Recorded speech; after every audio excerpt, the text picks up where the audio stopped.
فاتحہ.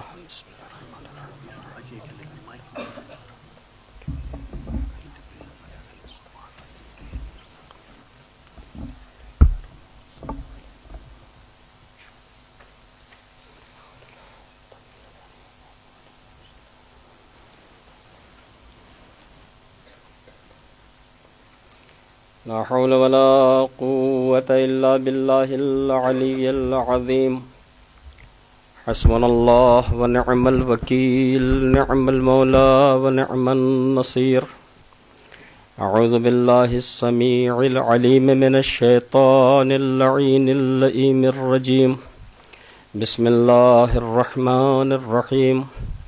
الحمد لله رب العالمين، بارئ الخلائق أجمعين، فاطر السماوات والأرضين، الذي لم يتخذ صاحبة ولا ولدا ولم يكن له شريك في الملك، والصلاة والسلام والتحية والإكرام على النبي المكي المدني الهاشمي المطلبي الأبتحي القرشي الطهامي، سيدنا ونبينا وشفيع ذنوبنا وطبيب نفوسنا أبي القاسم محمد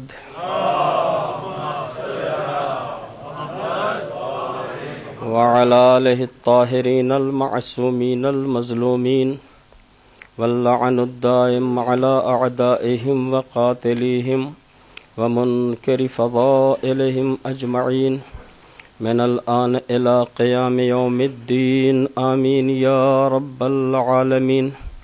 أما بعد، فقد قال الحكيم في كتابه الكريم: بسم الله الرحمن الرحيم. هو الذي بعث في الأميين رسولا منهم يتلو عليهم آياته ويزكيهم ويعلمهم الكتاب والحكمة وَإِن كَانُوا مِن قَبْلُ لَفِي ضَلَالٍ مُبِينٍ. صلوات.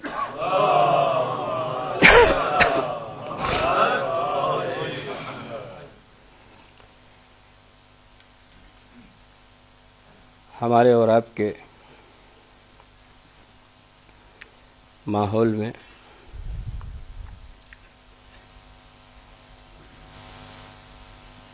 اگر کوئی شخص واقعاً ذمہ دار ہوتا ہے اور اپنے خانوادے میں بزرگ اور سرپرست کی حیثیت رکھتا ہے،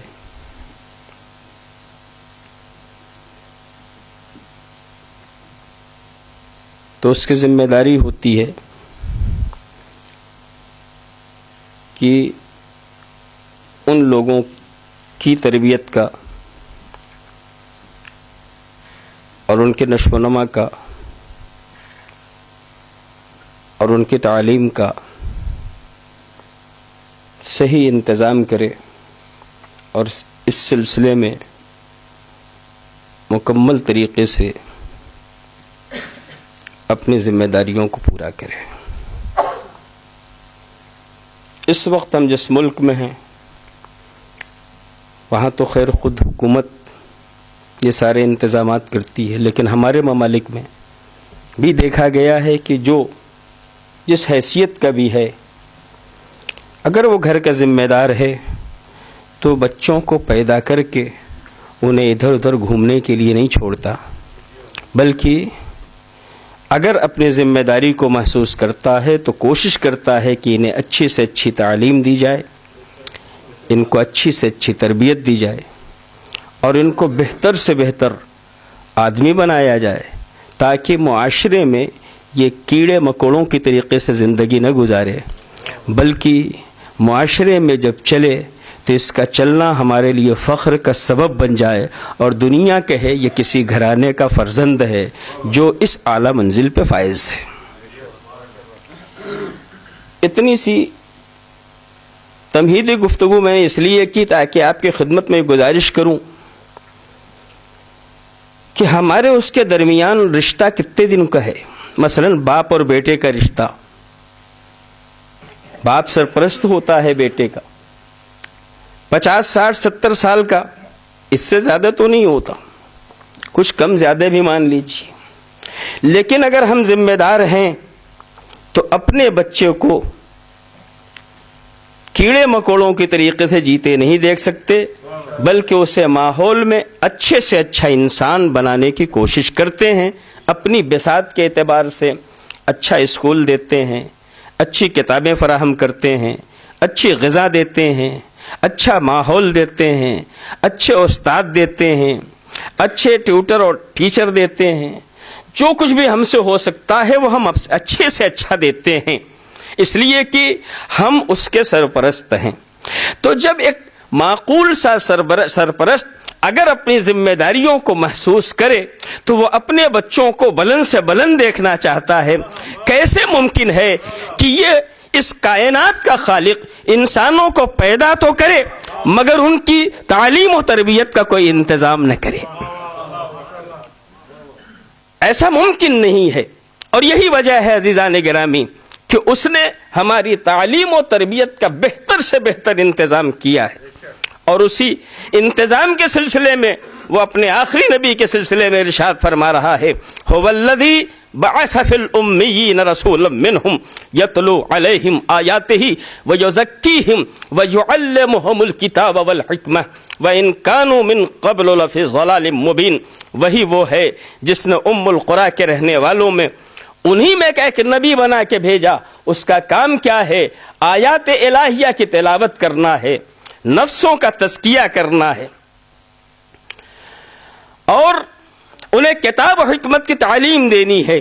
یہ کام ہے پیغمبر کا، درا حالے کہ وہ اس سے پہلے کھلی ہوئی گمراہی میں مبتلا تھے، یعنی جو کیڑے مکوڑوں کی زندگی گزار رہے تھے اسے انسان بنانا ہے، انہیں آدمی بنانا ہے، انہیں اولاد آدم بننا ہے۔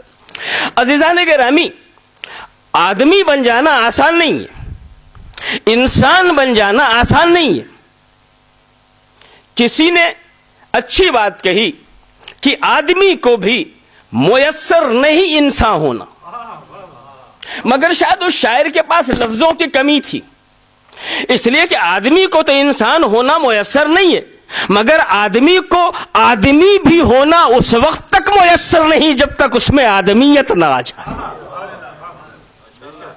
جیسے انسان کا انسان ہونا اس وقت تک میسر، انسان کو انسان ہونا اس وقت تک میسر نہیں جب تک کہ اس میں انسانیت نہ آ جائے، اسی طریقے سے آدمی کا آدمی ہونا بھی ممکن نہیں ہے جب تک کہ اس کے اندر آدمیت نہ آ جائے۔ پروردگار عالم نے انتظامات کیے، انتظامات ہماری طریقے سے نہیں، اس نے اپنے اعتبار سے انتظام کیا۔ ہم 2-4-10 ٹیچر تلاش کرتے ہیں، 1-2-4 اسکول تلاش کرتے ہیں، مگر اس نے ایسا نہیں کیا، بلکہ اس نے جب ہماری تعلیم و تربیت کا انتظام کرنا چاہا تو اس نے آدم سے لے کے خاتم تک اور خاتم سے لے کے صبح قیامت تک پورے سلسلے بشری پہ ایک نگاہ ڈالی۔ آدم سے لے کے خاتم تک اور خاتم سے لے کے صبح قیامت تک پورے سلسلے بشری پہ نگاہ ڈالی، اور یہ دیکھنا چاہا کہ اتنے انسانوں میں وہ انسان کون ہے جو انسانوں کی تربیت کر سکے،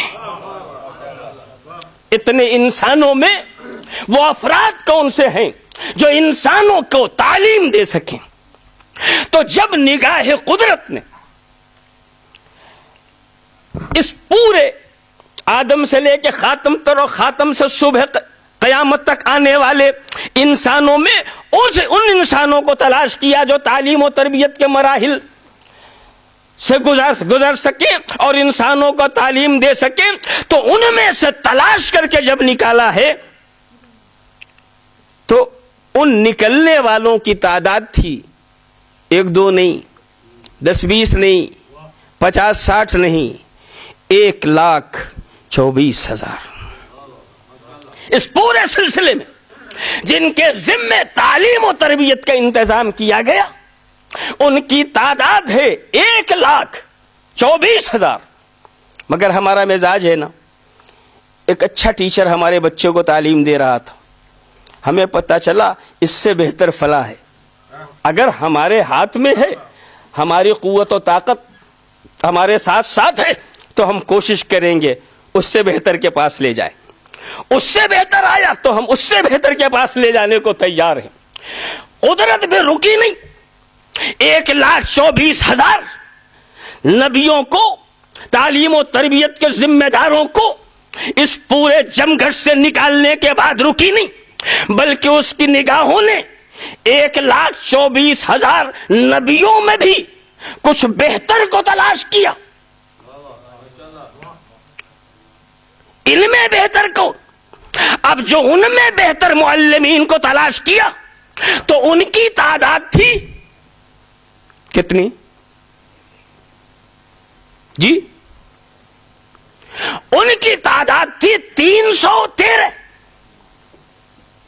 ساری دنیا میں سے 1,24,000 1,24,000 سے انتخاب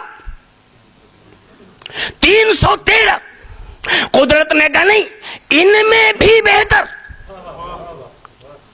اور جب ان میں بھی بہتر ڈھونڈے گئے، اب نگاہ انتخاب قدرت نے جن ذوات مقدسہ کو معین کیا، اپنی نگاہ میں بہتر جانا، ان کی تعداد تھی 5. کہ نہیں، 5 بھی نہیں، ان میں سب سے بہتر. اور اب جب نگاہ قدرت نے ان میں سے تلاش کیا تو تعداد تھی 1. توجہ ہے نا عزیزان گرامی؟ ساری کائنات سے 1,24,000 1,24,000 سے 313 313 سے 5 اور 5 میں سے 1 جس کا نام ہے محمد عربی.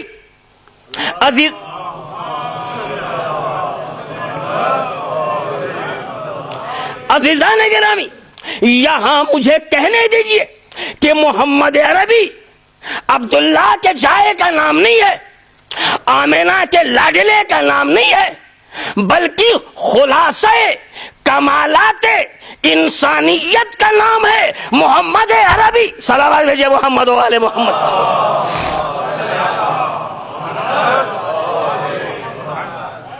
ساری کائنات کے انسانوں میں جو کمالات ممکن ہو سکتے ہیں، ان سب کا نچوڑ ہے محمد عربی، ان سب کا خلاصہ ہے محمد عربی.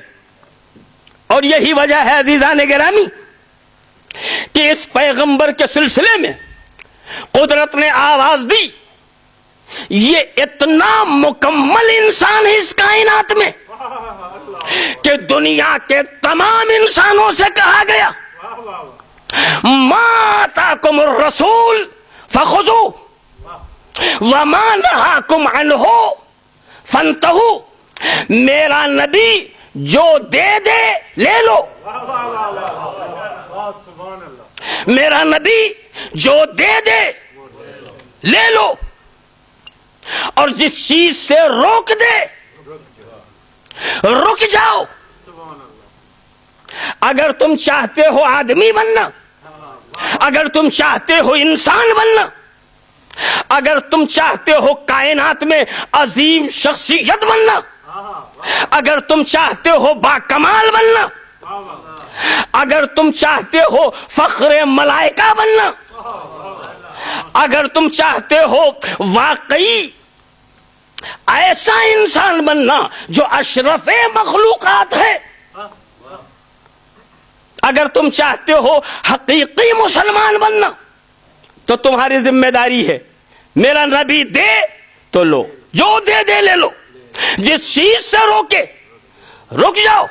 دنیا میں کسی سے یہ نہیں کہا گیا جب نبی دے تو سوچ لینا اچھا ہے، برا ہے، بہتر ہے، غیر بہتر ہے، لیں نہ لیں، قبول کرنا چاہیے نہیں قبول کرنا چاہیے. اگر تم سچے مسلمان بننا چاہتے ہو تو تمہاری شان ہی یہ ہے کہ نبی جو دے اسے لو، اور جس چیز سے روکے اس سے رک جاؤ۔ توجہ ہے ناظرین گرامی، اب اگر نبی کسی سے کہے لاؤ کاغذ اور قلم دو تاکہ میں تمہارے لیے ایک نوشتہ لکھ دوں کہ تم میرے بعد گمراہ نہ ہونے پاؤ، تو اگر کوئی مسلمان ہے تو نبی جو مانگ رہے ہیں دینا ہے، جس سے روک رہے ہیں رکنا ہے، اور اگر وہاں ناکانی کی جائے تو کچھ اور ماننا تو درکنار، پہلے اسلام تو ثابت کر لو۔ صلوات بھیجے محمد و آل محمد۔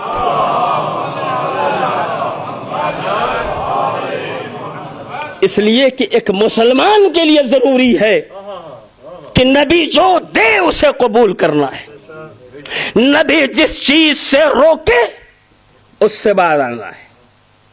یہی ہے تقوی الہی۔ ارشاد ہوتا ہے واتقوا اللہ ان اللہ شدید العقاب، تم نبی کے دیے ہوئے کو قبول کر کے اور منع کیے ہوئے سے رک کے تقوی اختیار کرو۔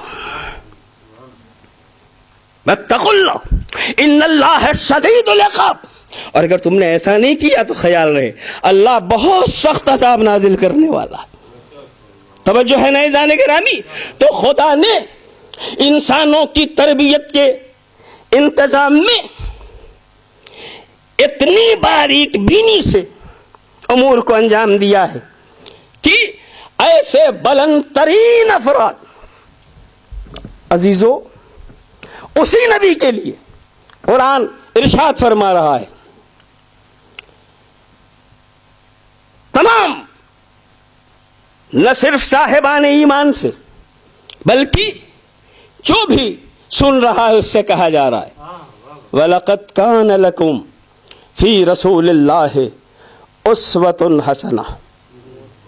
اگر تم چاہتے ہو بلندیاں حاصل کرنا، تم چاہتے ہو پاکیزہ کردار حاصل کرنا، تم چاہتے ہو اچھی سیرت کے مالک بن جاؤ، تو تمہارے لیے میرے پیغمبر کی ذات میں بہترین نمونے عمل پایا جا رہا ہے، بہترین نمونے عمل۔ اس لیے کہ اسلام خالی نعرے تکبیر کا مذہب نہیں ہے، اسلام خالی نعرے رسالت کا مذہب نہیں ہے، بلکہ اسلام کردار کا مذہب ہے، اسلام سیرت کا مذہب ہے۔ اگر کوئی مذہب میں آ رہا ہے اس کو پاکیزہ سیرت ہونا چاہیے، اس کا کردار بلند ہونا چاہیے۔ اسلام کہتا ہے کالا ہو یا گورا، لمبا ہو یا ناٹا، عربی ہو کہ غیر عربی، قرشی ہو کہ غیر قرشی، ہماری نگاہ میں اس سے کوئی فرق نہیں پڑتا۔ ہمیں کیا چاہیے؟ ان اکرمکم عند اللہ اتقاکم، تم میں اللہ کے نزدیک سب سے زیادہ مکرم و محترم و بلندتر وہ انسان ہے جو تم میں سب سے زیادہ متقی اور پرہیزگار ہو۔ بڑے لوگوں سے لوگ رشتے بنا کے بھی بڑے بن جاتے ہیں، لیکن مذہب نے اسے بھی قبول نہیں کیا۔ مذہب نے آواز دی ہمارا قانون ہے پاکیزہ کردار ہونا، بس یہاں بوریا ہو مگر بیریا ہو، جھوپڑا ہو مگر کردار کی دیوار پہ کھڑا ہو۔ یہاں معیار یہ ہوگا کہ اگر فارس سے آنے والا سلمان صاحب کردار ہوگا تو منا اہل البیت کا خطاب پائے گا، اور اگر گھر میں رہنے والا چچا بد کردار ہوگا تو تبت کے تماشے کھائے گا۔ صلوات بھیجے محمد و آل محمد۔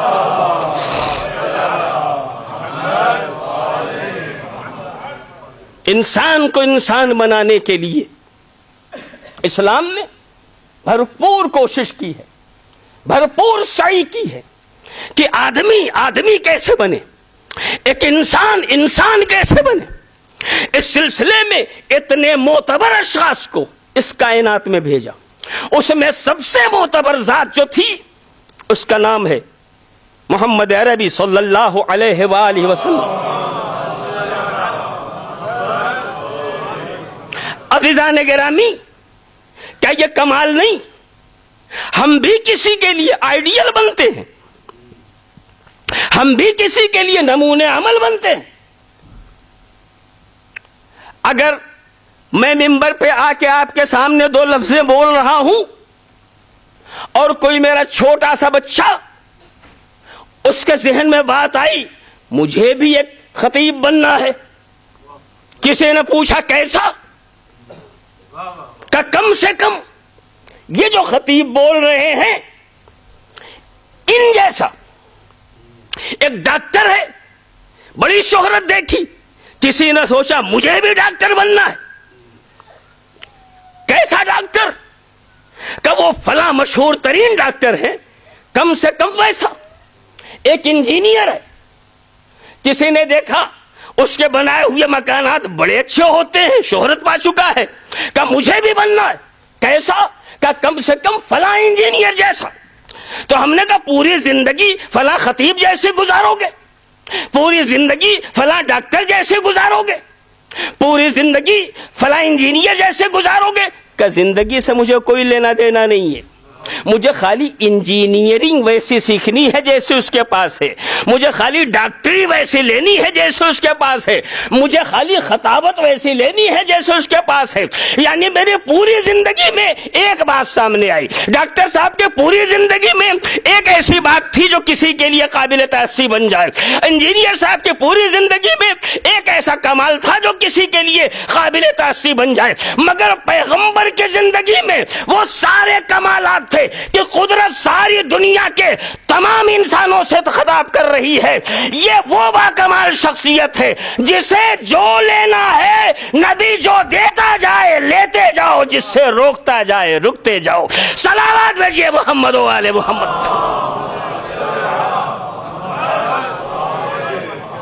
پیغمبر کی ذات وہ باکمال شخصیت ہے عزیزان گرامی، جس کا کوئی جواب اس کائنات کے اندر نہیں پایا جاتا۔ یہ سلسلہ کاہے کے لیے قائم کیا، کاہے کے لیے قائم ہوا؟ انسانوں کی ہدایت کے لیے، تاکہ وہ انسان بن سکے، تاکہ وہ آدمی بن سکے۔ ارشاد ہوتا ہے هو الذی ارسل رسولہ بالہدی ودین الحق لیظہرہ علی الدین کلہ، وہی وہ ہے جس نے اپنے رسول کو ہدایتوں کے ساتھ بھیجا اور دین حق کے ساتھ بھیجا، تاکہ وہ اپنے اس دین کو دنیا کے تمام دینوں پہ غالب کرے۔ تو ہدایت کے ساتھ بھیجا، کائے کے لیے؟ ہدایت کرنے کے لیے، تاکہ نبی اس دین کو دنیا کے تمام دینوں پہ غالب کرے۔ توجہ ہے نا عزیزان گرامی؟ جس نبی کا ابھی تک میں ذکر کر رہا تھا، وہ نبی آئے اور چلے گئے، وہ نبی آئے اور چلے گئے۔ کیا اسلام دنیا کے تمام دینوں پہ غالب ہوا؟ نہیں نا۔ جب نبی نہیں آئے تھے سینکڑوں دین تھے، جب نبی آئے سینکڑوں دین تھے، اور آج تک سینکڑوں دین ہیں، ٹھیک ہے۔ نبی کے آنے سے یہ ہوا کہ اگر 100 ادیان تھے، 100 مذاہب تھے، 100 راستے تھے، تو ایک راستہ اسلام کا آیا اور 101 راستے ہو گئے۔ راستے کو بڑھنے کو غلبہ نہیں کہا جاتا، غلبہ راستے کو بڑھ جانے کو نہیں کہا جاتا۔ 100 دنوں میں ایک دن بڑھ جائے اسے غلبہ نہیں کہا جاتا، اور بڑھا رہے تب بھی غلبہ نہیں کہا جاتا۔ غلبہ کسے کہا جاتا ہے؟ ایک حکومت گئی تو دوسری آئی، تو پتا چلا غلبہ ان کا ہے، ٹھیک ہے نا۔ ایک دین گیا تب دوسرا آیا، غلبے کا مطلب یہ ہے کہ سارے ادیان ختم ہو اور بس ایک دین رہے، تب پتا چلے گا کہ دین کو غلبہ حاصل ہوا۔ ہر دین غائب، ایک ہی دین باقی رہ گیا۔ اب میں کائنات کے مفتیوں، قاریوں، مفسروں، محدثوں سے سوال کر رہا ہوں کہ قرآن یہ کہہ رہا ہے کہ نہیں کہ نبی ہدایتوں اور دین حق کے ساتھ آئے تاکہ وہ اپنے دین کو دنیا کے تمام دینوں پہ غالب کریں؟ کہا ہے قرآن نے۔ میں نے کہا اچھا یہ بتاؤ، نبی آئے تو دین غالب ہوا؟ نہیں۔ چلے گئے، دین غالب ہوا؟ نہیں۔ 14 صدیاں گزر گئی، آج کا زمانہ آیا، دین غالب ہوا؟ نہیں۔ اب اگر کوئی غیر یہ پوچھے کہ جس قرآن کو تم لا ریب فیہ کہتے ہو، اس میں کوئی شک و شبہ نہیں، اس میں کوئی غلط بیانی نہیں، اس میں کسی عیب و ریب کی گنجائش نہیں، وہ صریحی طور پہ ایک ایسی بات کہہ رہا ہے جس کا کوئی وجود نہیں، پھر بھی تو مجھے سچا مان رہے ہو؟ سوال پیدا ہو رہا ہے نا۔ وہ کہہ رہا ہے اس لیے آئے نبی تاکہ دین کو غالب کرے۔ آئے چلے گئے، آج کا زمانہ آ گیا، نہ کوئی رات آئی جب دین غالب ہوا ہو، نہ کوئی دن آیا جب دین غالب ہوا ہو۔ اور اگر کسی کے سامنے کوئی دن آیا ہو کہ غلبہ تھا تو مجھے بتا دے تاکہ میرے علم میں اضافہ ہو۔ دنیا کا کوئی انسان نہیں بتا پائے گا فلاں دن یا فلاں رات ایسی آئی جس دن دین غالب ہوا ہو۔ تو پھر یہ قرآن کیا کہہ رہا ہے؟ پھر اسے لا ریب فیہ کیوں مان رہے ہو؟ کائنات کے مسلمانوں کے پاس کوئی جواب نہ ہوتا اگر ہمارا مذہب نہ ہوتا جس نے بتایا کہ نبوت کے بعد سلسلہ امامت کا ہونا ضروری ہے، سلسلہ امامت کا ہونا ضروری ہے۔ بخالی لفظیں بدلی ہیں، ذمہ داری وہی ہے۔ نبوت ختم، امامت شروع۔ امامت کیا ہے؟ پیغمبر فرماتے ہیں نبی کے جانے کے بعد پریشان مت ہو جانا، اولنا محمد و اوسطنا محمد و آخرنا محمد و کلنا محمد۔ ہمارا اول بھی محمد، ہمارا اوسط بھی محمد، ہمارا آخر بھی محمد، ہم کل کے کل محمد ہیں۔ نبوت ختم ہو جائے گی، مگر نبوت کے فوراً بعد جو سلسلہ ہوگا وہ امامت کا۔ امامت کی ذمہ داری کیا ہے؟ کیا ہے ذمہ داری؟ بہت ساری ذمہ داریوں کے ساتھ ایک ذمہ داری یہ ہے کہ نبی اگر اپنی زندگی میں کوئی کام کسی وجہ سے نہ کر سکے ہوں، بھئی امام جانشین ہوتا ہے نا، جانشین کا کام کیا ہوتا ہے؟ ایک پرنسپل ہے، اسے آج تک کوئی کام کر لینا تھا، اسے اچانک آج جانا ہو گیا، کچھ کام رہ گیا، اس نے کہا آپ میرا کام دیکھ لیجئے گا، تو اس کا کیا کام ہے؟ جو چھوڑا ہے اسے پورا کرے۔ تو نبوت کے بعد امامت اسی لیے ہے تاکہ نبی سے کوئی کام رہ گیا ہو تو اسے پورا کیا جائے، یہ ہے امامت کا کام۔ توجہ ہے نا عزیزان گرامی؟ نبی کسی وجہ سے کوئی، آپ کہیں گے کہ نبی سے پورا کر کے گئے تھے، غدیر میں الیوم اکملت لکم دینکم واتممت علیکم نعمتی ورضیت لکم الاسلام دینا کی آیت آگے دین مکمل ہو چکا تھا۔ ہم نے کہا بے شک دین ہم نے اس سے انکار نہیں کیا ہے، یہ عمارت مکمل ہو جائے مگر کسی وجہ سے کوئی سوراخ رہ جائے تو کوئی یہ نہیں کہے گا کہ عمارت مکمل نہیں ہوئی، عمارت مکمل ہو چکی ہے، سوراخ کا کوئی مسئلہ ہی نہیں ہے، کسی وقت بھرا جائے گا۔ توجہ ہے نہیں جانے کے رابی؟ تو نبی دین کو مکمل کر کے گئے مگر کچھ باتیں تھیں جو کرنا چاہتے تھے نہیں کر سکے۔ آپ کہیں گے وہ کون سی بات ہے؟ ابھی تھوڑی دیر میں نے اشارہ کیا تھا تھوڑی دیر پہلے پیغمبر فرماتے لاؤ کاغذ اور قلم دو، ٹھیک، تاکہ میں ایسا نوشتہ لکھ دوں جو تمہارے کام آئے.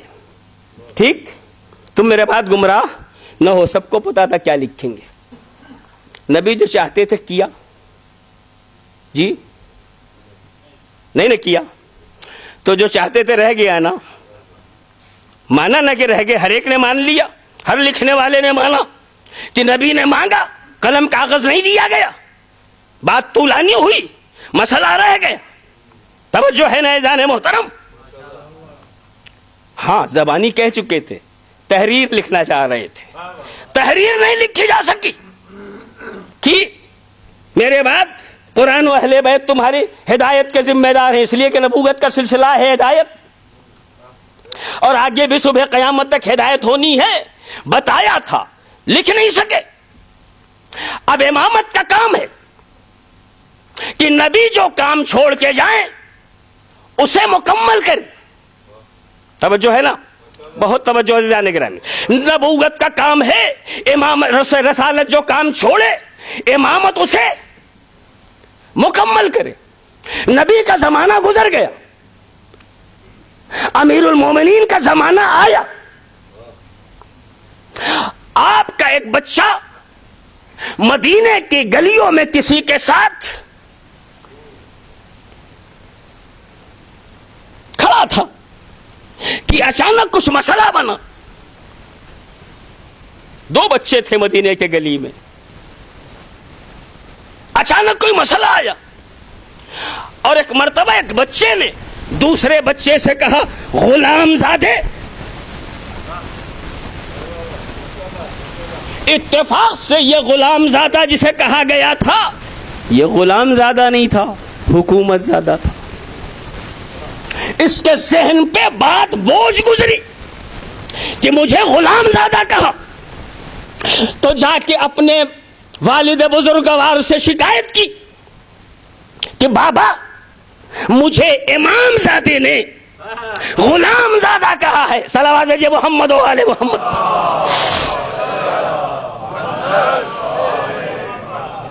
مجھے امام زادے نے غلام زادہ کہا ہے.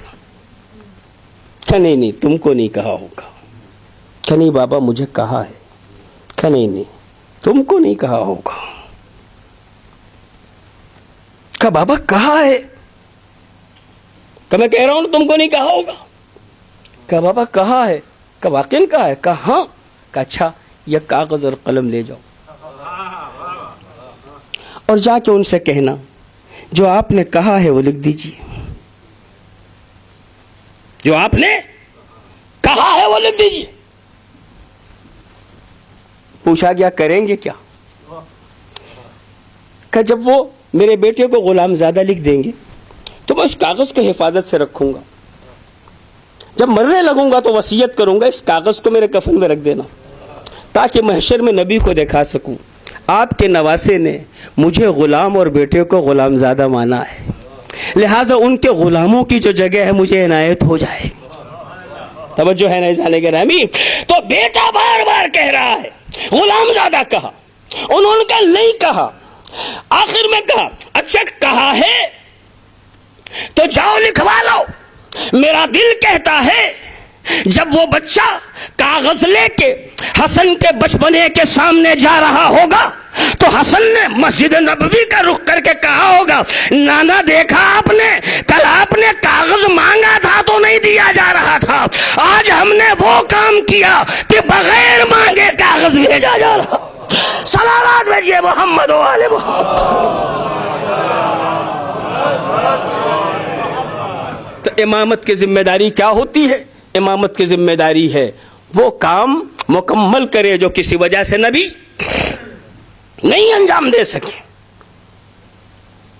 اب قرآن کہہ رہا ہے هو الذی بعث فی الامیین رسولا منہم یتلو علیہم آیاتہ ویزکیہم. قرآن آواز دے رہا ہے هو الذی ارسل رسولہ بالہدی ودین الحق لیظہرہ علی الدین کلہ. نبی کو ہدایتوں اور دین حق کے ساتھ اس لیے بھیجا گیا تاکہ یہ نبی دین کو دنیا کے تمام دینوں پہ غالب کرے. میں نے ابھی کہا ہوا غالب نہیں ہوگا. سلام اس سلسلہ امامت کے اوپر، اور سلام پیغمبر کے اس حدیث پہ جس میں کہا اولنا محمد و اوسطنا محمد و آخرنا محمد و کلنا محمد. یہ حدیث نہیں ہے، یہ جو بھی قرآن کی سچائی پہ حرف لانے کی کوشش کرے نبی اس کو جواب دے رہے ہیں. ایک محمد کے چلے جانے پہ پریشان مت ہونا، جب تک آخری محمد نہ آ جائے. وہ آئے گا تو اس ذمہ داری کو پورا کرے گا. دنیا سے سارے ادیان ختم ہو جائیں گے، اگر کوئی دین باقی رہے گا تو وہ صرف وہ دین ہے جسے مذہب اسلام کہا جاتا ہے. صلوات بھیجئے محمد و آل محمد.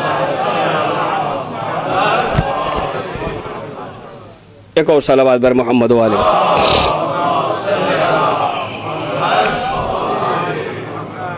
عزیزان گرامی، تو جو جانشین ہوتا ہے اسے جانے والے سے کم نہیں ہونا چاہیے. عہدے کا نام بدل جائے، الفاظ بدل جائیں، مگر صلاحیتوں میں اسے کم نہیں ہونا چاہیے. اگر صلاحیتوں میں کم ہوگا تو وہ ذمہ داری پوری نہیں کر سکے گا جو ذمہ داری اس کے حوالے کی گئی ہے. یہی وجہ ہے، میں نے ابھی حدیث آپ کی خدمت میں پیش کی. دوسری حدیث میں نبی فرماتے ہیں صغیرنا و کبیرنا سوا، ہمارے چھوٹے بڑے سب کے سب برابر ہیں.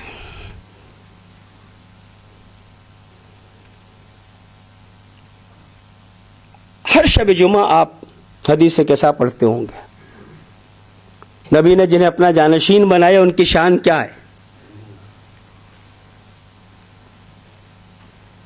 جب پنجتن پاک چادر کے نیچے آ گئے تو کیا اعلان ہوا؟ اللہ فخر و مباحات کر رہا ہے، اعلموا یا ملائکتی و سکان سماواتی و عزتی و جلالی انی ما خلقت السماء مبنیہ ولا ارضا مدحیہ ولا قمرا منیرا ولا شمسا مضیہ ولا فلکا یدور ولا بحر یجری ولا فلکا تسری الا فی محبت ہؤلاء الخمسۃ الذین هم تحت الکسا.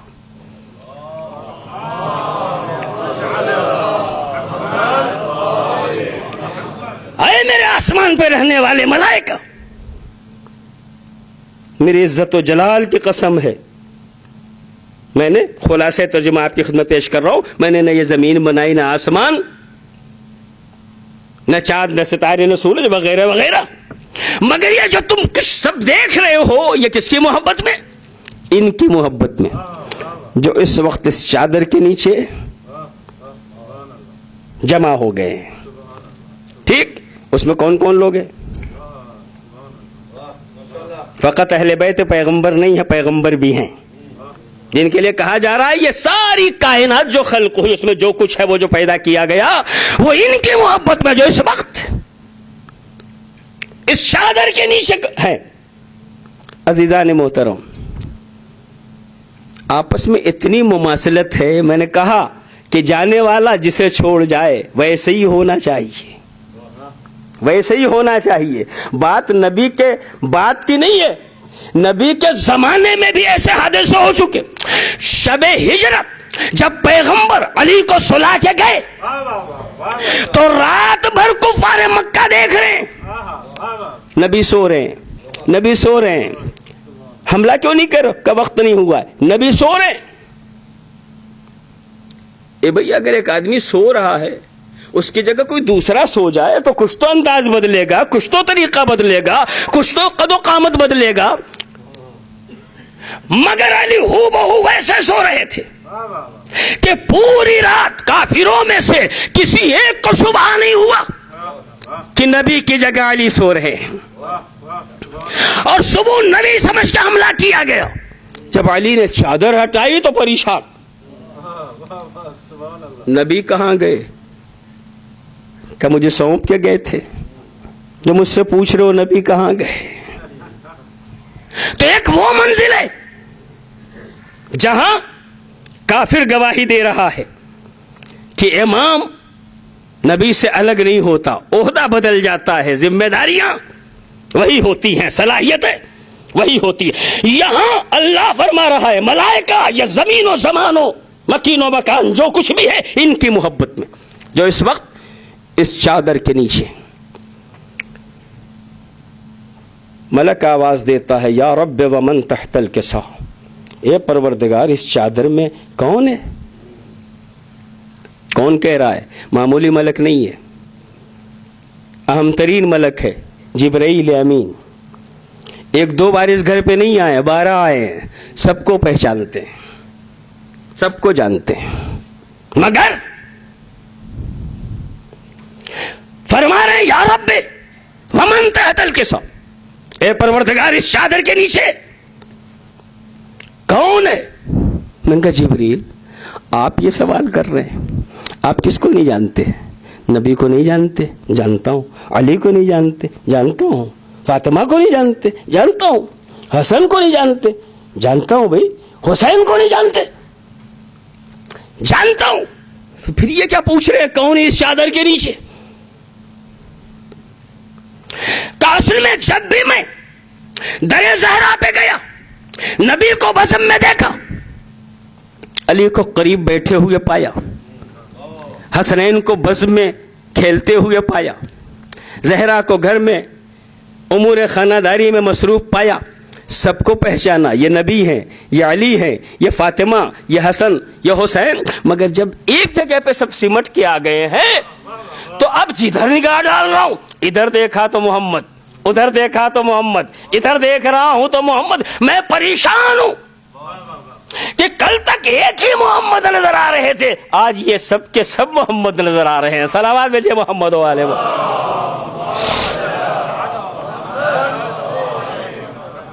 عزیزان گرامی، تو نبوت کے بعد جو ذمہ داری ہدایت کی آتی ہے کس کے سامنے آتی ہے؟ کس کی ذمہ داری بنتی ہے؟ امام کی ذمہ داری بنتی ہے، اور وہ ذمہ دار ہوتا ہے۔ آدم سے لے کے خاتم تک تمام نبیوں کا کام ہدایت کرنا تھا۔ اب اگر نبوت کا سلسلہ ختم ہو جاتا اور امامت کا سلسلہ قائم نہ ہوتا تو قیامت تک آنے والے لوگ شکایت کرتے اللہ کی بارگاہ میں، پروردگارا کیا ہمیں ہدایت کی ضرورت نہیں جو تو نے ہادیوں کو ہٹا دیا؟ کہ میں نے ہادیوں کو نہیں ہٹایا ہے، میں نے نبوت کو ختم کیا ہے، ہدایت کا سلسلہ باقی رہے گا۔ تو یہ ہدایت کون کرے گا؟ کہ اس سے پوچھو جو جا رہا ہے، وہ بتائے گا میرا جانشین کون ہوگا۔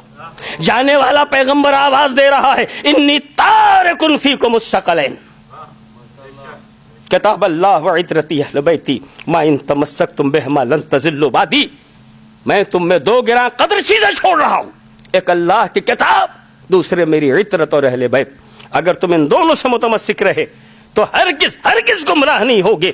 وَلَن يَفْتَرِقَا حَتَّى يَرِدَ عَلَيَّ الْحَوْض، اور یہ دونوں چیزیں ایک دوسرے سے الگ نہیں ہوگی یہاں تک کہ میرے پاس حوض کوثر پہ وارد ہو جائے۔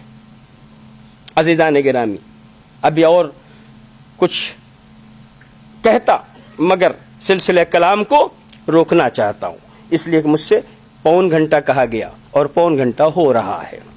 البتہ یہ میں بتا دوں کہ میں 1 گھنٹے سے کم کی تقریر نہیں کرتا، اس سے زیادہ تو ہو سکتا ہے، اس سے گھٹ نہیں پائے گا۔ صلوات بھیجئے محمد و آلہ محمد۔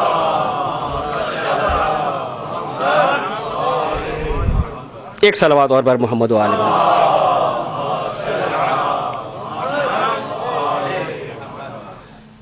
تو نبی نے ذمہ داری کس کو دی؟ فرمایا انی تارک فیکم الثقلین، میں تمہارے درمیان دو گراں قدر چیزیں چھوڑ رہا ہوں، ایک اللہ کی کتاب، دوسرے میری عترت اور اہل بیت۔ اگر تم ان دونوں سے متمسک رہے تو ہرگز گمراہ نہیں ہوگے۔ وَلَن يَفْتَرِقَا حَتَّى يَرِدَ عَلَيَّ الْحَوْض، اور یہ دونوں چیزیں ایک دوسرے سے الگ نہیں ہوں گی یہاں تک کہ میرے پاس حوض کوثر پہ وارد ہو جائے۔ عزیزان گرامی، خیال رہے قرآن اور اہل بیت طاہرین سے محبت بہت اہم چیز ہے، مگر خالی ہم اگر یہ کہیں گے کہ ہم اہل بیت سے محبت کرتے ہیں اور ان کے راستے پہ نہیں چلیں گے، ہم خالی یہ کہیں گے کہ ہم قرآن کو اپنا رہنما مانتے ہیں مگر قرآن جو ہم سے چاہ رہا ہے وہ نہیں کریں گے، تو پھر ہدایت یوں نہیں ہوتی. ہدایت اس طرح ہوگی کہ قرآن جو ہم سے چاہ رہا ہے قرآن کو بھی مانے, قرآن جو چاہ رہا ہے اسے بھی مانے, اہل بیت کو بھی مانے, اہل بیت ہم سے جو چاہ رہے ہیں انہیں بھی مانے. ہم ظاہر کو دیکھنے کے عادی ہو گئے, باطن پہ ہماری نگاہیں نہیں جاتی. ایک مثال دے دوں عزیزان گرامی, جلدی سے میں بات ختم کر رہا ہوں, بہت جلدی سے ایک مثال دے دوں. ہم جیسے لوگ جب کبھی ممبر پہ آ کے ذکر امیر المومنین کرتے ہیں تو بعض عقیدت مند کہتے ہیں میسم اثر. میسم اثر کا مطلب کیا ہوا؟ حال کا میسم, زمانے کا میسم. ٹھیک ہے, یہ خالی جذباتی لوگ ہیں جو سمجھتے نہیں کہ اصل میں میسم کہا کسے جاتا ہے, انہیں نہیں پتا دونوں میں فرق کیا ہے. معاملہ خالی ذکر علی کا نہیں ہے, ہر ذکر علی کرنے والا میسم نہیں ہوتا, ذکر علی کرنے والا ابن ملجم بھی ہوتا ہے. برا نہ مانیے گا, تاریخ میں پڑھ رہا ہوں. ہر ذکر علی کرنے والا میسم ہی نہیں ہوتا, ابن ملجم بھی ہوتا ہے. امیر المومنین نے اپنے دور حکومت میں یمن کے والی کو لکھا کہ حکومت کا کاروبار سنبھالنے کے لیے کچھ افراد, اچھے افراد جو ہمارے چاہنے والے ہوں, ان کو ڈھونڈ ڈھانٹ کے بھیجو. والی یمن نے 100 لوگوں کو تلاش کیا. کس کو؟ وہ جو محبان اہل بیت تھے, اہل بیت کے فالوور تھے. 100 اچھے لوگوں کو ڈھونڈا, ان 100 میں سے 80 کو نکالا, یعنی اور ڈھونڈ کے. ان 80 میں سے 50 کو نکالا, یعنی اور اچھا چاہنے والا. ان 50 میں سے 30 کو نکالا, یعنی اور اچھے چاہنے والے. ان 30 کو مولا کے پاس بھیجا. پورے علاقے سے 100, ان میں سے 80, ان میں سے 50, ان میں سے 30 کو مولا کے پاس بھیجا. اور جب وہ 30 مولا کے پاس گئے ہیں تو جہاں سے میں پڑھ رہا ہوں وہاں لکھا ہے کہ ان 30 میں سب سے زیادہ طلیق اللسان اور فصیح و بلیغ مدحت علی کرنے والا ابن ملجم تھا.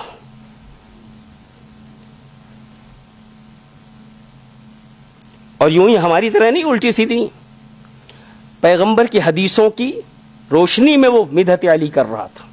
جب جا کے مولا کی بارگاہ میں علی کی مدد کی ہے تو مولا فرماتے ہیں تیرا نام؟ عبد الرحمن. ابن ملجم. کہاں؟ کہ مگر تو میرا قاتل ہے. کس سے کہہ رہے ہیں؟ وہ جو امیر المومنین کے سامنے تو میرا قاتل ہے. ابھی اتنا دوست تھا کہ تلوار نکال کے کہتا ہے مولا اگر مجھ سے یہ گناہ سرزد ہونے والا ہے تو میری گردن ابھی کاٹ دیجئے تاکہ مجھ سے ایسا کوئی گناہ سرزد نہ ہونے پائے. مولا فرماتے ہیں نہیں, ہم جرم سے پہلے کسی کو سزا نہیں دیتے. اور وہ جو اتنا قریب تھا, جس نے امیر المومنین کو تلوار بھی ہدیے میں دی تھی, قیمتی تلوار جب اس کے پاس ہدیے میں آئی, مولا یہ میرے ہاتھوں کے لائق نہیں, آپ کے ہاتھوں کے لائق ہے. اور امیر المومنین نے یہ کہہ کے واپس کیا جا, اس سے ایک دن تیرا مقصد حل ہوگا. ٹھیک, یہ ساری باتیں کیا بتا رہی ہیں؟ وہ دوست تھا کہ دشمن؟ کبھی دشمن تھا, ہوا, لیکن پہلے دوست تھا. پتا چلا ہر ذکر علی کرنے والا میسم نہیں ہوتا جب تک مقصد علی کو نہ سمجھا جائے, جب تک معرفت علی نہ رکھی جائے. میں بول رہا ہوں یا مجھ جیسے بولتے ہیں تو دماغ کے کسی نہ کسی خانے میں یہ خیال رہتا ہے اتنی محنت کر رہا ہوں, کہیں سے واہ واہ ہو جاتی, کہیں سے نعرے حیدری لگ جاتا, کہیں سے سبحان اللہ ہو جاتا. ہوتا ہے کہ نہیں جی؟ ہوتا ہے نا. ہزار خلوص کے ساتھ بات کر رہا ہوں مگر دماغ کے کسی خانے میں یہ بات ہے کہ میں مولا کا تذکرہ کر رہا ہوں, کوئی نعرہ لگا دیتا, کوئی سبحان اللہ کہہ دیتا, کوئی صلوات بھیج دیتا. توجہ ہے نا عزیزان گرامی؟ مگر میسم مجھ جیسے نہیں تھے. میسم نے ذکر علی کب کیا؟ قاتل اپنے دربار میں کھڑا کر کے میسم سے پوچھ رہا ہے بتاؤ تمہارے مولا نے کیا خبر دی؟ کہا میرے مولا نے خبر دی ہے میسم تمہیں فلاں درخت پہ سولی دی جائے گی, میری محبت پہ تمہیں مارا جائے گا اور تمہاری زبان کاٹ دی جائے گی. جو جناب میسم نے کہا اس شخص نے کہا ٹھیک ہے میں سارے کام کروں گا اس لیے کہ میں دشمن علی ہوں اور علی کے دوستوں کو چھوڑوں گا نہیں, لیکن ایک کام نہیں کروں گا. وہ کیا نہیں کرے گا؟ کہ زبان نہیں کاٹوں گا. کیوں نہیں کاٹے گا؟ تاکہ تمہارے مولا کو الیاذ باللہ زبان نہیں کٹے گا تو کیا ہوگا؟ امیر المومنین کی خبر غلط ہوگی, یعنی الیاذ باللہ خاکم بدہن علی سچے نہیں کہے جائیں گے. ٹھیک ہے نا؟ تو اس نے کہا سب کروں گا, خالی میں تمہاری زبان نہیں کاٹوں گا تاکہ دنیا کو بتاؤں کہ علی نے خبر غلط دی. کہا ٹھیک ہے. درخت کے پاس لے گئے, سولی پہ چڑھا دیا گیا, سارے مظالم ہو گئے, لیکن زبان نہیں کٹی. میسم آواز دے رہے کوفے والو آؤ میں تمہیں ذکر علی سناؤں. اور اب اس انداز سے ذکر علی سنایا کہ قاتل کو اپنی حکومت ہلتی نظر آئی, مجبور ہو کے حکم دیا میسم کی زبان کاٹ لی جائے. تب جو ہے نظران گرامی اپنی واہ واہ کے لیے ذکر کرنا اور ہوتا ہے, علی کی صداقت کی حفاظت کے لیے زبان کٹانا اور ہوتا ہے. صلوات بھیجیے محمد و آل محمد.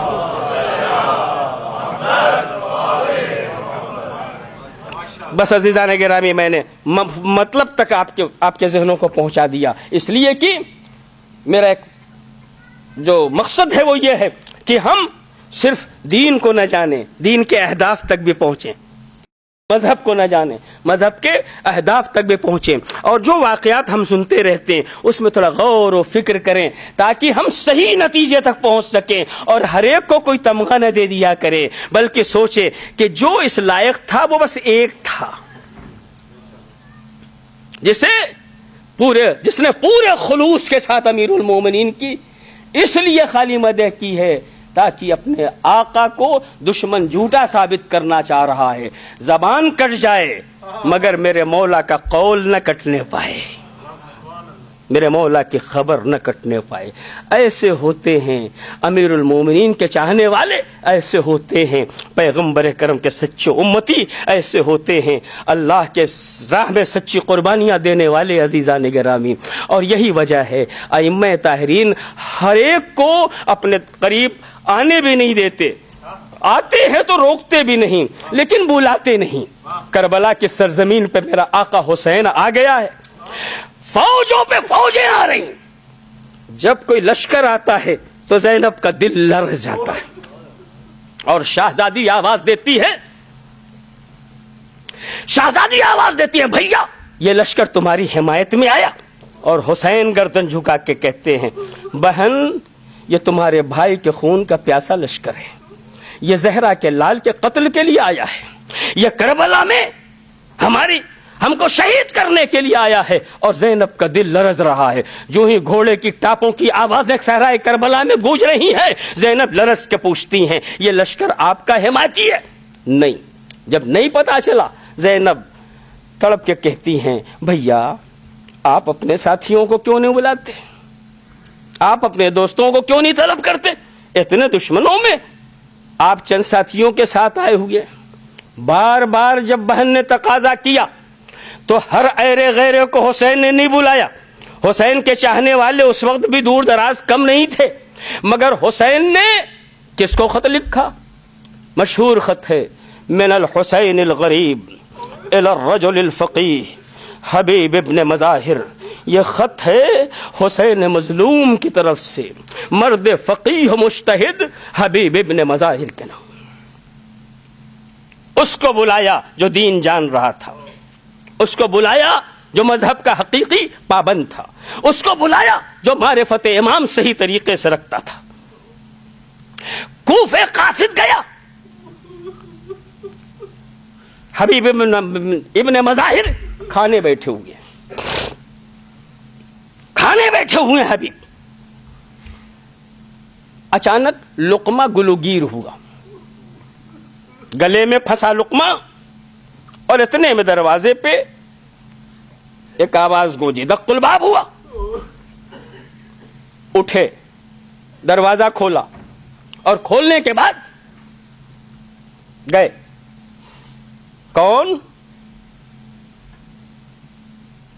آنے والے نے جواب دیا، میں حسین کا قاصد ہوں، خط لایا۔ اس نے احترام سے حسین کا خط حبیب کے حوالے کیا۔ حبیب نے اپنے آقا کا خط لیا، لے کے چوما، آنکھوں سے لگایا، سر پہ رکھا، پھر خط کو کھولا، لکھا تھا، حبیب، ہم کربلا کے صحرا میں ظالموں کے درمیان گھرے ہوئے ہیں، میرے بچپن کے دوست، کیا میری نصرت کے لیے نہیں آؤ گے؟ حبیب نے خط پڑھ لیا، پڑھنے کے بعد اسے لے کے پھر جا کے دسترخوان پہ بیٹھ گئے۔ زوجہ آئی، آ کے پوچھتی ہے، کون آیا تھا؟ کہ حسین کا قاصد۔ کیوں آیا تھا؟ کہ خط لایا تھا۔ کہ کیا لکھا ہے؟ کہ حسین نے ہمیں کربلا بلایا ہے۔ کہ کیا ارادہ ہے؟ کہ مجھ سے اس مسئلے سے کیا مطلب ہے؟ ایک مرتبہ اس زوجہ کو جلال آ گیا، حبیب، فاطمہ کا لال تمہیں پکار رہا ہے،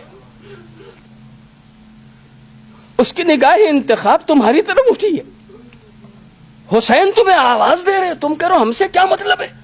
اگر ایسا ہے، یہ میری چادر تم اوڑھ لو، یہ میری چوڑیاں تم پہن لو، اور تلوار میرے حوالے کرو، میں حسین کی مدد نصرت کرنے کے لیے جاؤں گی۔ حبیب ابن مظاہر فرماتے ہیں، زن مومنہ، میں تو تیرا امتحان لے رہا تھا کہ تیرے جذبات کیا ہیں، ورنہ میری مجال کہ میرا آقا حسین مجھے یاد کرے اور میں حسین کی خدمت میں جانے سے انکار کروں۔ کوفے کے حالات بہت ہی خراب ہو چکے ہیں۔ اس واقعے سے پہلے حبیب خضاب لینے کے لیے گئے تھے، اور انہیں جب حالات کی خبر ملی تو پہلے ہی سے حبیب تیار تھے، خضاب پھینک دیا تھا کہ اب یہ داڑھی خود میرے سر کے خون سے رنگین ہوگی، یہ کہہ کے گھر میں آئے تھے، مگر زوجہ کے امتحان کے طور پہ انہوں نے جملے کہے تھے۔ جب طے کیا کہ مجھے جانا ہے، غلام سے کہا یہ گھوڑا ہے، اسے بچتے بچاتے شہر سے باہر لے جا کے میرا انتظار کرو، میں بھی بچتے بچاتے کسی صورت سے وہاں پہنچ رہا ہوں۔ مگر حبیب کو پہنچنے میں دیر ہوئی، جب قریب پہنچے تو دیکھا غلام گھوڑے سے کہہ رہا ہے، اے اسب وفادار میرے مالک کے، تو گھبرانا نہیں، مالک کے آنے میں دیر ہو گئی ہے، لیکن اگر میرا مالک نہیں آیا تو میں تجھ پہ سوار ہو کے کربلا نصرت امام کو جاؤں گا۔ حبیب نے یہ سن لیا، ایک مرتبہ رخسار پہ تماچے مارے، اللہ، کیا میرا امام اتنا مظلوم ہو گیا، اب غلام حسین کی نصرت کی تمنا کر رہے ہیں۔ قریب جانے کے بعد کہا، جا، میں نے تجھے راہ خدا میں آزاد کیا۔ غلام کہتا ہے، یہ اچھا سلوک کیا آپ نے، جب تک اپنے پاس رکھنا تھا ہمیں اپنے پاس رکھا ہے، اور جب جنت کی طرف جا رہے ہیں ہمیں آزاد کر کے جا رہے ہیں، ایسا نہیں ہوگا، ہم بھی آپ کے ساتھ چلیں گے۔ عزیزو، یہ قافلہ چلا، کربلا کے سمت چلا، سارے پرچم حسینی لشکر کے تقسیم ہو چکے، ایک پرچم رکا ہوا ہے۔ کسی نے پوچھا یہ کس کا پرچم ہے؟ کہ اس کا اٹھانے والا ابھی کوفے کی طرف سے نمودار ہونے والا ہے۔ اتنے میں بنی ہاشم نے دیکھا، کوفے کی طرف سے گرد سفر نمودار ہوئی، عباس و علی اکبر، قاسم و محمد، بوڑھے دوست حبیب ابن مظاہر کو لینے کے لیے آگے بڑھے، اپنے جمگھٹ میں لے کے آتے ہیں۔ در خیمہ کے قریب پہنچے، زینب کو پتا چلا کوئی نصرت امام کو آیا ہے۔ فضہ سے کہا، فضہ جاؤ دیکھو کون آیا ہے۔ فضہ نے پتا لگایا، جا کے زینب سے کہا، بی بی خوشا نصیب، آپ کے بھیا کے بچپن کا دوست حبیب ابن مظاہر اپنی جان قربان کرنے کوفے سے کربلا آیا ہے، بعزیزو ایک فقرہ سنو. ایک مرتبہ زینب نے فضہ سے کہا فضہ جاؤ حبیب سے ہمارا سلام کہہ دینا. فضہ در خیمہ پہ آئی. اے حبیب کائنات کی خزادی تمہیں سلام کر رہی ہے, جبریل کی خزادی تمہیں سلام کہہ رہی ہے, کائنات کی شہزادی تمہیں سلام کر رہی ہے. ایک مرتبہ حبیب نے امامہ اتارا, زمین پہ پٹک دیا. پروردگارا کیا اہل بیت نبی پہ وہ وقت آ گیا, اب شہزادیاں ہم غلاموں کو سلام کہلوا رہی ہے. انا للہ و انا الیہ راجعون رضاً بقضائہ و تسلیما لامرہ. الا لعنۃ اللہ علی القوم الظالمین وسیعلم الذین ظلموا ای منقلب ینقلبون. ربنا تقبل منا انک انت السمیع العلیم.